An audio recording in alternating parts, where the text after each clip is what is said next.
The morning show's Season 3 finale is the first time a season of the Apple TV Plus series didn't end with a black screen.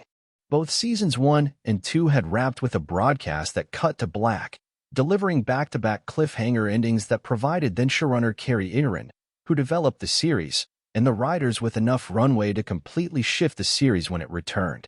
When Ehrin departed as showrunner after Season 2, she remains on the series as a consultant and has an overall deal with Apple. Charlotte Stoudt says there were enough breadcrumbs in the Season 2 finale for her to piece together and begin to plot Season 3, which released its finale Wednesday after a weekly 10-episode season. There was a lot of opportunity to play with what Kerry left on the table. Stoudt, who has worked on Fosse/Verdon, Homeland, and House of Cards, tells the Hollywood Reporter about taking over as showrunner on the Emmy-winning Apple TV Plus series. For Stout's first morning show season finale, she chose to end the season not on a cut-to-black broadcast, but instead on 2 solo shots of her main characters, played by Jennifer Aniston and Reese Witherspoon.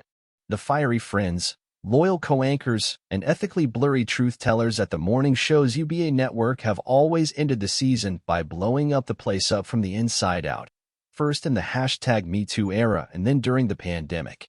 To end Season 3, they're still side by side, but only temporarily.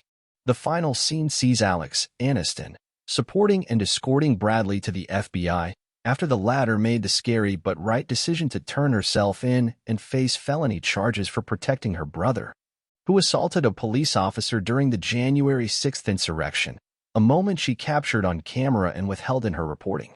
A terrified Bradley enters the building with Hal, Joe Tippett, her future unknown, while Alex seems hopeful as she heads back to UBA, where she has finally earned a seat at the table after pitching a merger between UBA and rival network NBN, outsmarting her romantic interest of the season, played by Jon Hamm.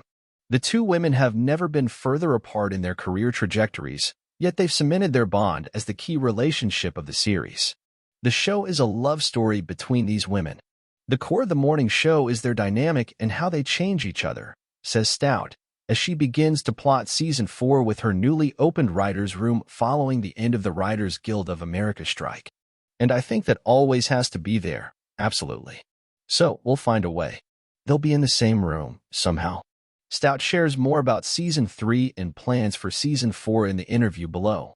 The show itself excited me, because it feels like nothing else on television. I was so impressed with how Season 1 looked at, among other things, not only sexual misconduct but also how different women react to an environment like that. I thought it was very smart and brave to take on patriarchy in the workplace, and that really excited me. Also, the fact that you can talk about current events, but you have to find an interesting way to talk about them because you're always going to be slightly behind the timeline itself when the show airs. I liked all of those challenges. It's a show that can talk about the moment we are in and what it feels like to be alive right now. That's such a confusing, crazy, thorny thing in itself. I love that the show is a box that you can put all that stuff in. I was also super excited that at the end of Season 2, Kerry Ehrin had left so many delicious breadcrumbs, and it seemed like there was a lot of opportunity to play with what she left on the table.